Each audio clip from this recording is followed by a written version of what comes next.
secara hukum. Setuju? Richard Lee, pemecah belah persatuan antar umat beragama. Yesus Kristus dan Nabi Isa, ya. Itu aku pengen datang.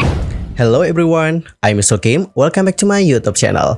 By the way, yang nonton, gimana kabarnya hari ini? Apakah dalam kondisi yang baik-baik saja? Atau mungkin lagi dalam kondisi enggak baik-baik aja nih? Entah itu karena lagi sakit, lagi galau, atau lagi banyak banget masalahnya? Apapun itu, tetap semangat ya, jangan menyerah. Oke teman-teman, dalam video kali ini tuh kita bakal bahas tentang hal yang lagi ramai banget diperbincangkan di kalangan netizen Indonesia, yaitu tentang Dr. Richard dan juga Elia Mayron yang katanya didemo nih dikarenakan konten mereka yang dianggap kayak mendatangkan kegaduhan. Dan di sini ada sebuah video yang juga sempat dibagikan oleh salah satu pengguna TikTok. Nama penggunanya adalah ini teman-teman ya. Dan untuk lebih jelasnya, mari kita simak seperti apa video selengkapnya. Kegaduhan dalam antar umat beragama.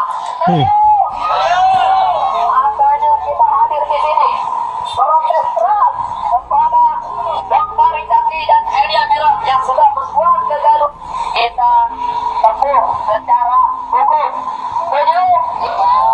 Jangan sampai buat kegaduhan di perjalanan. Kita membuat satu ketertiban. Setuju? Rekan-rekan semua.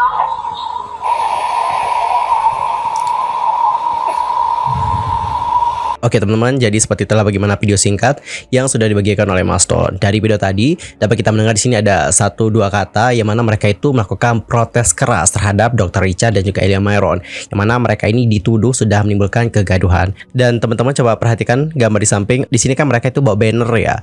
Bannernya kayak gini. Tangkap dan hukum penista agama dari Ikatan Persaudaraan Muslim Tanah Tinggi, Johar Baru, Jakarta Pusat. Oke, untukmu agamamu, untukku agamaku. Giring Dr. Richard Lee sampai ke jalur hukum. Terus ada juga yang bilang kayak gini, ciptakan kerukunan antar umat beragama. Kawal kasus ini sampai tuntas. Ini kurang P-nya, seharusnya sampai tuntas. Richard Lee, pemecah belah persatuan antar umat beragama. Oke guys, jadi seperti itulah beberapa banner yang sudah dibawa oleh para pendemo di sini, dan mereka juga melakukan demonya dengan secara tertib. Mereka menyuarakan bagaimana keluhan mereka terhadap konten Dr. Richard Lee dan juga Elia Mayron. Dan guys, berdasarkan informasi yang aku dapatkan dari konsepnews.com, disebutkan bahwa sejumlah massa pada hari Selasa tanggal 12 Desember itu mendatangi klinik kecantikan Dr. Richard Lee, yang mana klinik ini terletak di kawasan Kelapa Gading.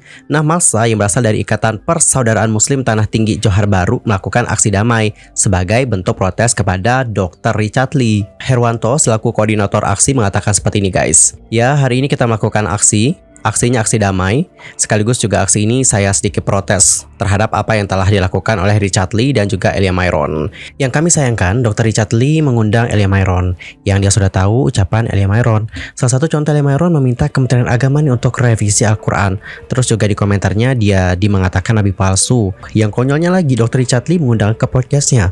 Padahal kita tahu ini siapa. Dia mengatakan Islam ini memaksa-maksakan, menyamak-nyamakan bahwa Yesus itu adalah Isa. Isa adalah Yesus dengan mengabaikan sejarah. Ini adalah iman yang mati. Ini saya melihat Richard Lee ini podcastnya bukan lagi edukasi, tapi dijadikan tempat provokasi. Makanya sekarang ini di media sosial sudah tersebar luas voice note-nya dia. Richard Lee ini mengadakan podcast itu hanya mencari cuan. 3 juta viewers dia bilang. Bahkan dia mau mengundang lagi nih Elia Mayron di episode berikutnya. Bahkan lebih konyolnya lagi, dia bikin poll. Bagaimana mau ditanyain atau tidak? Silahkan komen di feed saya. Akhirnya apa yang orang komentar pro dan juga kontra. Kan kita sama-sama tahu nih kalau agama Kristen sama agama Islam mau ditarik kemanapun tidak akan pernah ketemu. Sampai kiamat nggak bakal ketemu. Sekarang ini di TikTok dan media sosial di mana-mana ada diskusi lintas agama. Akhirnya apa? Pertengkaran yang terjadi. Yang Kristen itu bilang Yesus itu Tuhan. Yang Muslim bilang Yesus itu Nabi Isa. Akhirnya bertengkar kan? Inilah yang kami sebut di sini Richard Lee dan Elia Mayron ini merusak kerukunan antar umat beragama. Padahal selama ini kan kita tenang-tenang aja. Bahkan tiba-tiba LPSI di Polda Metro Jaya itu kemarin dihubungi penyidik Polda Metro untuk segera diminta keterangan dan sudah menjadi atensi Polda Metro. Selain itu, Herwanto juga di sini mengatakan bahwa kemarin ada juga komika yang menyebut Muhammad tidak penting dan lain sebagainya. Oke, itu sempat kita bahas juga sih di video ini teman-teman. Lebih lanjut, Herwanto mengatakan seperti ini guys. Saya berharap Dr. Richard Lee hentikanlah, jangan dijadikan ajang cari cuan yang pada akhirnya memecah belah kerukunan antar umat beragama.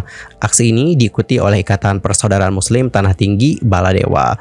Kalau seandainya nanti aksi kami yang kedua, kita akan turun lebih besar lagi. Kalau seandainya kita diberikan tempat di luar, mungkin kita akan menggunakan mobil komando juga juga. Kita anggap peringatan pertama hari ini diikuti 100 orang. Yang perlu di take down kontennya. Menurut saya Richard Lee sudah sangat keterlaluan. Ngomongnya mualaf, tapi yang dibahas Islam, Nasrani, Islam, Nasrani. Yang lebih konyolnya lagi, dia sekarang minta foto di Instagramnya apakah Yesus dan Nabi Isa adalah pribadi yang sama. Akan lebih besar lagi perpecahan antara Kristen dan Islam ini. Sebenarnya tidak perlu aksi seperti ini kalau memang disimpulkan bahwa ucapan atau tindakan seseorang ini membahayakan, ya tangkap saja. Oke teman-teman, jadi seperti itulah bagaimana statement dari Pak Herwanto. Dan jujur secara pribadi, aku ada beberapa poin yang setuju dengan Pak Herwanto di sini. Salah satunya adalah tentang kerukunan umat beragama. Yang mana kan seperti yang kalian tahu, kita itu hidup di lingkungan beragama ya. Ada Kristen, Islam, Hindu, Buddha, Konghucu. Intinya kita itu hidup berdampingan teman-teman. Nah kalau kita itu terus mendebatkan tentang hal-hal yang berhubungan dengan agama ini, kita terus saling beradu opini dan sebagainya, menurut aku nggak akan selesai sih. Menurut aku nggak akan selesai. Perdebatan ini akan terus berlanjut dan juga terus berlanjut. Untukmu agamamu, untukku agamaku.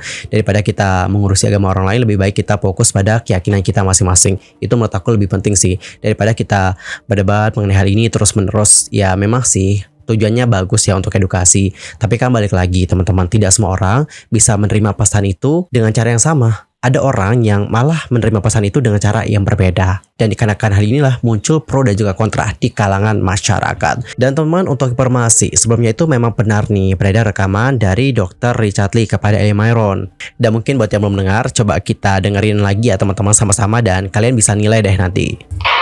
Shalom Elia. Elia, podcastmu di tempatku itu keren banget loh. Secara nggak langsung kamu menjadi pewarta Injil. Dan banyak yang lain kamu sebenarnya. Jadi aku seneng banget sih. Kontenmu tuh sampai nonton 3,1 juta viewers loh. Luar biasa banget.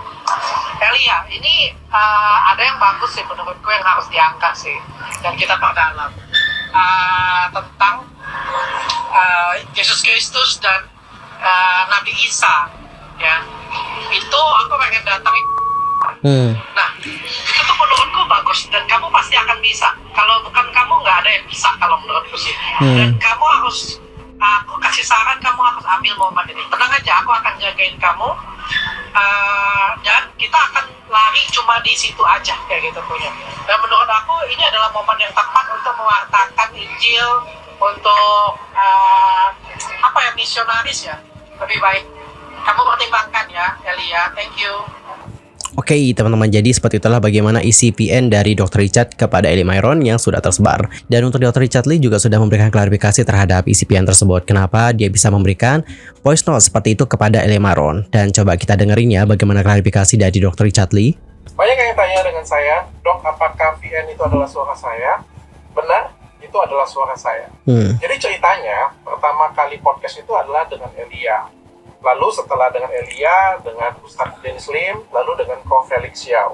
Namun pada perjalanannya, saya ingin menayangkan ke Ustadz Felix Xiao dulu, Ustadz Dennis Lim, baru saya memberikan pandangan secara naskani melalui Elia. Nah, sampai di sana ada diskusi yang menarik yang baru pertama kali juga saya dengar, yaitu apakah Yesus Kristus dan Nabi Isa itu adalah pribadi yang berbeda. Itu mengejutkan saya karena selama ini saya menganggapnya itu adalah pribadi yang sama. Saya dan tim tertarik banget untuk mengangkat cerita ini dan berdiskusi secara sehat, bukan debat. Dari tim menyarankan untuk mengundang Don Itan dan Elia di sini. Lalu dihubungi Don Itan, Don Itan bersedia. Dan ketika tim saya mengundang Elia tidak bersedia karena ketakutan. Di sini tim saya berusaha membujuk Elia, dan akhirnya tim saya minta dengan saya nih, Dr. Richard coba dong bujukin Elia. Nah, terjadilah voice note tersebut.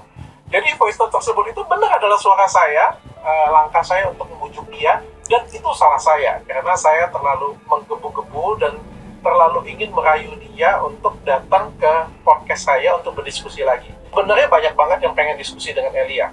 Don Itan, bahkan Ustadz Felix Xiao sendiri tuh ngomong dengan saya pengen berdiskusi langsung dengan Elia, baik di podcast ataupun tidak dalam podcast. Jadi itu murni kesalahan saya, ingin mengajak Elia untuk datang ke podcast saya. Namun amat sangat saya sesalkan sekali voice note ini tersebar, karena saya tidak pernah mengirim voice note ini melalui handphone saya, melalui chat pribadi saya. Saya mengirimkan voice note tersebut dari handphone tim saya. Jadi saya tidak pernah chat Elia secara pribadi.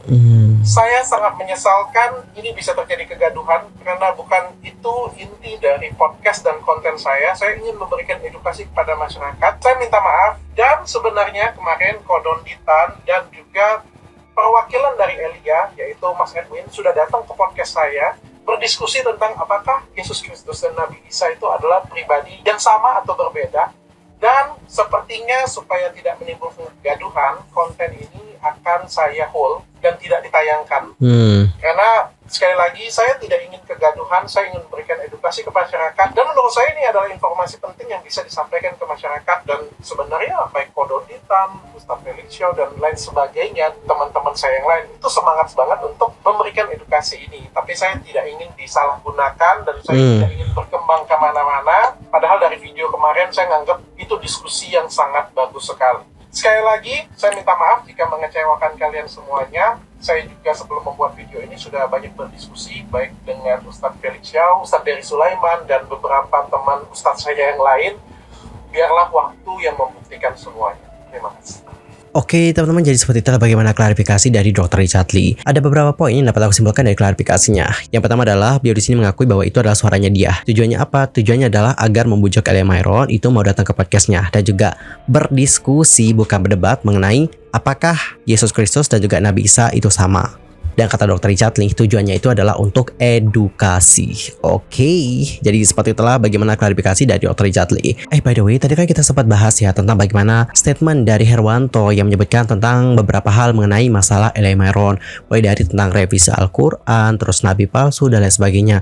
Sebenarnya ya teman-teman, untuk Elia Myron itu sudah klarifikasi sih mengenai hal tersebut. Dan untuk lebih jelasnya mungkin aku bisa langsung bacakan saja ya bagaimana klarifikasi dari Elia Myron. By the way, ini catatannya dibuat pada tanggal 27 November 2023. Udah lama ya guys.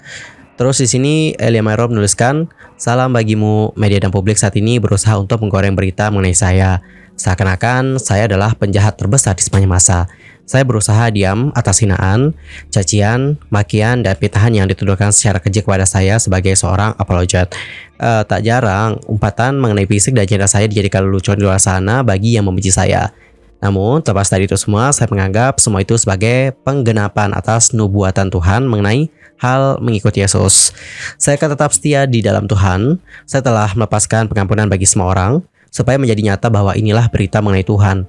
Meskipun saya telah mengampuni semua orang, tapi saya perlu menjawab beberapa hal yang penting untuk diketahui, agar orang yang saya kasihi tidak menjadi tersandung atas berita-berita yang demikian.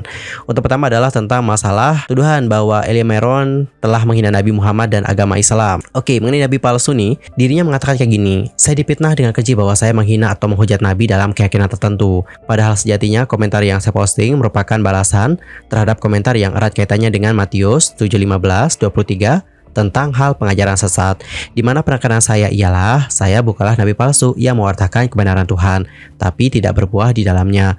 Saya bukan nabi, nabi sama dengan penyambung lidah Allah yang berbicara mengenai dia tapi rusak secara moral dan etika dalam melakukan pewartaan. Istilah nabi tidak hanya ada dalam keyakinan dan kepercayaan tertentu. Di dalam kekristenan sekalipun kita menggunakan nabi atau navi yang merujuk kepada pemberita mengenai Tuhan. Namun publik telah terlanjur berasumsi dan menafsirkan menurut keinginan sendiri tanpa mengonfirmasinya pada saya. Banyak orang yang malas untuk cek validitas berita tersebut, sehingga postingan yang memfitnah saya semakin banyak beredar di mana-mana. Oke, ini tuh tentang masalah revisi Al-Quran ya guys. Nah di sini untuk Elia Myron menuliskan kayak gini, "Selain mengenai nabi palsu, saya juga dituduh sebagai penjahat agama karena meminta Kemenak atau Kementerian Agama Republik Indonesia untuk merevisi kitab suci keyakinan tertentu. Padahal faktanya, saya tak menyebutkan satu kata revisi pun di dalam video tersebut. Saya hanya menyoroti tafsir yang menampilkan atau memuat ayat kitab suci kekristenan, yakni Injil dan Taurat. Lagi pula, saya tidak menghimbau, namun hanya mengharapkan adanya reformasi atau perubahan yang lebih baik, supaya ayat-ayat Injil Sinoptik dan Taurat tidak dimuat dalam tafsir tersebut agar tidak ada kesalahpahaman di antara kedua belah pihak. Karena saya tahu keduanya di antara kita adalah berbeda, sehingga hal tersebut merupakan murni harapan saya untuk menciptakan kerukunan bersama. Mengenai Injil dan Taurat yang diyakini, mereka meyakini Injil yang diturunkan kepada Nabi Isa, sedangkan Injil kekristenan adalah Injil yang ditulis oleh para rasul dan murid. Artinya Injil dan Taurat yang dirujuk adalah Injil dan Taurat yang berbeda dengan Injil dan Taurat kekristenan. Inilah penekanan saya bahwa semuanya berbeda." Sebagai penutup, 2 Timotius 2:9, karena pemberitaan Injil inilah aku menderita, malah dibelenggu seperti seorang penjahat. Tetapi firman Allah tidak terbelenggu. Terima kasih atas semua tuduhan dan fitnah serta penolakan publik mengenai saya. Semua itu akan dipertanggungjawabkan masing-masing ketika hari Tuhan dan hari pembalasan itu tiba. Saya akan berdiri teguh di dalam pemberitaan Injil dan kasih Allah bagi dunia di dalam Yesus Kristus. Namun ketahuilah, dalam kehidupan nyata, saya juga hidup berdampingan dengan yang lain, namun tidak menyalahpahami saya. Meskipun demikian, mengenai apapun itu dan hal apapun yang akan terjadi pada saya ke depannya, saya percaya bahwa itulah kehendak Tuhan yang aku muliakan itu terhadap aku. Saya mendapatkan banyak kecaman, ancaman pembunuhan, intimidasi, dan hal keji lainnya. Namun, saya tetap tersenyum karena semua akan kembali kepada Tuhan. Yang aku beritakan dan muliakan itu bagi kamu semua. Blessing in Christ, Elia Myron. Oke teman-teman, jadi seperti itulah bagaimana klarifikasi dari Elia Myron menanggapi berbagai isu yang beredar. Dan gimana pendapat kalian tentang isu yang satu ini? Nanti langsung aja sampaikan di kolom komentar. Anyway, cukup sekian untuk hari ini. I'm Sulkin pamit dan aku juga mohon maaf jika ada kesalahan baik itu dalam ucapan, sikap, tindakan, dan mungkin ada kesalahan informasi. Aku mohon koreksi ada kalian semua. See you next time dan juga selamat beraktivitas. Goodbye.